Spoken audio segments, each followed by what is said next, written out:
गांव में उत्तम नाम का एक अमीर बनिया रहा करता था। वो बहुत हंसमुख और चंचल स्वभाव का आदमी था, पर 35 साल का होने के बावजूद उसकी शादी नहीं हो पाई थी, जिसका कारण था उसका हकलापन। और इसी वजह से उसकी माँ विनीता भी परेशान रहा करती। उत्तम, मुझे सास कब बनाएगा तू? बाकी माँ कहती है कि आप दादी कब बनाओगे और आप। हाँ, तो पहले सास बनाएगा तभी तो दादी बनने का नंबर आएगा, या उसके बिना ही दादी बनाने का इरादा है? विनीता ने बोलना जारी रखा, पर उत्तम जाने के लिए निकल गया। और हकलू मियाँ किधर चले? अबे तेरी अम्मा। हमारे बाद में आना, बाद में, अभी टाइम नहीं है। अरे उत्तम भाई, क्या कर रहे हो? तो तुम मेरी नकल कर रहा हूँ। जी श्रीमान, बोलने में इतनी देर लगाते हो, तो इतनी देर में तो तुम्हारी शादी होकर बच्चे भी हो जाते। ये सुनकर उत्तम को गुस्सा आ गया और वो उन लोगों को मारने आगे बढ़ा, पर तभी अचानक उसका दोस्त नीरज वहाँ पहुँच गया। अरे इन्हें मारने से कुछ नहीं होगा, ये तो तुझे चिढ़ता देखकर खुश होते हैं। हर समय बस मेरा मजाक उड़ाते रहते हैं यार। अबे यार, इनकी बातों को दिल पर क्यों लेता है? एक बार तेरी शादी हो गई तो सबकी बोलती बंद हो जाएगी। कौन करेगा शादी मुझ हकले से? कोई ना कोई तो जरूर होगी। ठीक है, तू मेरे लिए रिश्ता ढूंढ, बाकी इस हकलेपन को मैं अपनी चतुराई से छिपा लूंगा। उत्तम जब शाम को वापस घर आया तो उसने अपनी माँ को सारी बात बताई। अरे वाह, तो तूने शादी का मन बना ही लिया। अब मेरी सास और दादी बनने की ख्वाहिश पूरी हो जाएगी। हाँ माँ। अगले दिन नीरज एक लड़की का रिश्ता लेकर आया। उसका नाम पम्मी था। पम्मी इतनी खूबसूरत थी कि गांव की सारी लड़कियां उसके सामने पानी कम चाय थी। उत्तम ने अपनी माँ से कहा कि घर को अच्छे से सजाए, ताकि पम्मी घर को देखकर उसे पसंद कर ले। तू तैयार है ना उत्तम? हाँ, मैं तैयार हूँ। मैं नाटक करूँगा कि मेरा मौन व्रत है। हाँ बिल्कुल सही, वो आने वाली होगी। पम्मी आई तो उसके सामने उसने ऐसा दिखाया कि वो बहुत धार्मिक है और उसने मौन व्रत रखा हुआ है। आप कैसे हैं उत्तम जी? हाँ वो ठीक है। और आपको अपनी पत्नी में कैसे गुण चाहिए? जो सुंदर हो, सुशील हो और।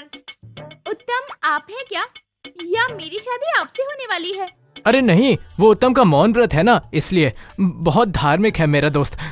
उसने मन्नत रखी थी कि जब तक शादी नहीं हो जाती तब तक मौन व्रत रखेगा। मौन व्रत रखा है, या गूंगा है आपका दोस्त? ये सुनकर उत्तम को गुस्सा आ गया और वो चिल्ला पड़ा। मैं गूंगा नहीं हूँ, समझी? हाँ समझ गई, हकले कहीं के। मैं तो सोच रही थी कि तुम गूंगे हो, इसीलिए मौन व्रत रखने का नाटक कर रहे हो, लेकिन तुम तो हकलाते हो। गूंगे से तो शायद मैं शादी कर भी लेती, पर हकले से कभी नहीं। पम्मी इतना कहकर वहाँ से चली गई। पम्मी के जाने के बाद उत्तम काफी उदास हो गया। अबे यार, इतना उदास क्यों हो रहा है? ये पम्मी वैसी तो तेरे लायक नहीं थी। अगली लड़की जरूर तुझे पसंद कर लेगी। हाँ बेटा, हिम्मत मत हार। मुझे लगता है कि किसी को भी मेरा हकलापन पसंद नहीं आएगा। अबे हकलाने से क्या फर्क पड़ता है? लड़कियों को पैसा पसंद है, तू पैसे वाला है, लड़कियां तुझसे खुद ब खुद पड़ जाएंगी। बस एक चांस और दे, कल तुझे फिर से एक लड़की से मिलवाऊंगा। अगले दिन एक और लड़की का रिश्ता आया। इस बार लड़की का नाम लवली था। लवली गांव की सबसे चुलबुली लड़की थी। लवली बेटा, मेरा उत्तम बहुत शौक रखता है गाने का। वो तो गा गा कर ही बात करता है। अरे वाह, सच में? तो गाकर कुछ बोलो ना। तुमसे मिलकर दिल का है जो हाल क्या कहूँ। वाह, बहुत अच्छा गाते हो। तुम जो आई जिंदगी में बात बन गई, इश्क मजहब इश्क मेरी। हाँ हाँ ठीक है, बस आप नॉर्मल तरीके से बात करो। नहीं, अभी नहीं, अभी करो थोड़ा इंतजार। अरे मैं कह रही हूँ ना, गाना बंद करो, ढंग से बोलो। मैं तुमसे। अच्छा, तो ये बात है, इसीलिए गाया जा रहा था। तुमने मुझे धोखा दिया। गा गा कर मुझे बेवकूफ बना रहे थे। पहले क्यों नहीं बताया कि तुम हकलाते हो? अरे नहीं नहीं लवली, ऐसा कुछ नहीं है। नहीं आंटी, ये तो धोखा हुआ। मुझे हकलाने से दिक्कत नहीं, लेकिन झूठ से है। अब मैं यहाँ एक पल नहीं रुक सकती। लवली गुस्से में वहाँ से चली जाती है। उत्तम का चेहरा फिर से लटक गया। वो पूरी तरह से हताश हो चुका था। कई भैंस पानी में। वैसे उसकी बात सही है, किसी को भी धोखा देना नहीं चाहिए। तू अपने हकलेपन को क्यों छिपा रहा है? हो सकता है कोई लड़की तुझे वैसे ही पसंद कर ले। तुम लोग समझते नहीं हो कि कोई भी मुझसे शादी नहीं करेगा। मैं दुकान पर जा रहा हूँ और इस शादी वादी के चक्कर में मुझे मत फंसाओ अब। उत्तम गुस्से में अपनी दुकान की ओर चल पड़ा और विनीता और नीरज एक दूसरे को देखते रह गए। उत्तम अपनी दुकान पर बैठा था, सर झुकाए उदास। उसे लग रहा था कि अब उसकी शादी कभी नहीं हो पाएगी। तभी उसकी दुकान में एक लड़की आई। उसका नाम मंजू था। मंजू चुलबुली, हंसमुख और जबरदस्त मजाकिया स्वभाव की थी। अरे भैया, आपकी दुकान में कोई मर गया है क्या? नहीं तो क्यों? तो मातम क्यों मना रहे हो? और तुम्हें क्या चाहिए? चाहिए तो मुझे एक लड़का था, पर अगर दुकान पर सर्फ मिल रहा है तो वही दे दो।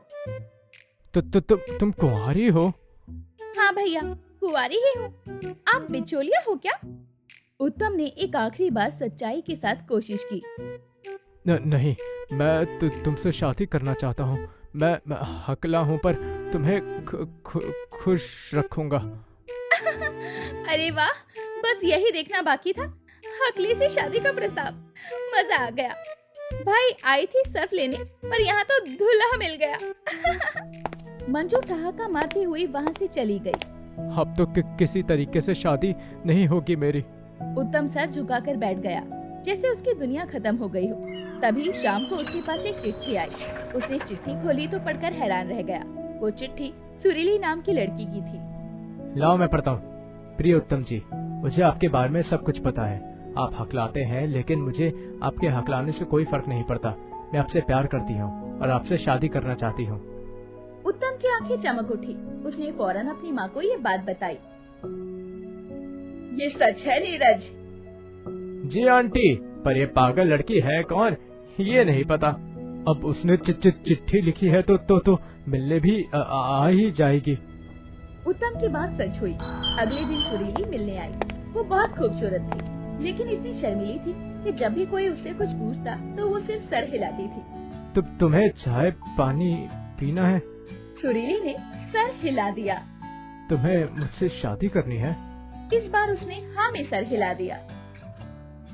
अरे ये लड़की तो बहुत चुप है, कहीं ये गूंगी तो नहीं? अरे पक्का गूंगी होगी, देखो कुछ बोल ही नहीं रही है। विनीता उत्सुक हो जाती है और सीधा पूछ लेती है, बेटी तुम गूंगी तो नहीं हो ना? नहीं। अरे वाह, बोलती है ये। मुझे तुम पसंद हो, मेरी तरफ से शादी पक्की।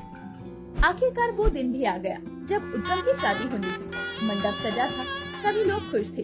पंडित जी ने सुरीली से वचन दोहराने को कहा। जी अब आप ये वचन दोहराइए। मैं जीवन भर अपने पति का साथ दूंगी। मैं जीवन भर अपने पति का साथ दूंगी।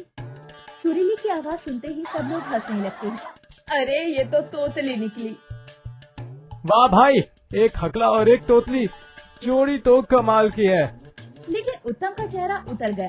वो गुस्से में बोला, नहीं, ये शादी नहीं हो सकती। मुझे नहीं पता था कि ये तोतली है।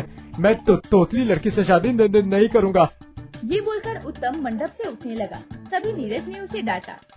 जब तेरे हकलाने की वजह से तुझे लोग नहीं अपना रहे थे तो तुझे कितना बुरा लगता था, पर अब जब तेरे पास लड़की है जो तुझे दिल से चाहती है तो तू अभी वही कर रहा है जो लोग तेरे साथ कर रहे थे। जब तू किसी को किसकी कमी के साथ कबूल नहीं कर सकता तो कोई तुझे क्यों कबूल करेगा? मुझे अपनी गलती समझ आ गई है सुरीली, मुझे माफ करना। मैं तुमसे शादी करूँगा। मुझे भी माफ कर दीजिए, मैंने आपसे ये बात तो पाई। कोई बात नहीं, मेरा मतलब कोई बात नहीं। सभी जोर जोर से हंसने लगे और शादी की रस्में पूरी हो गई।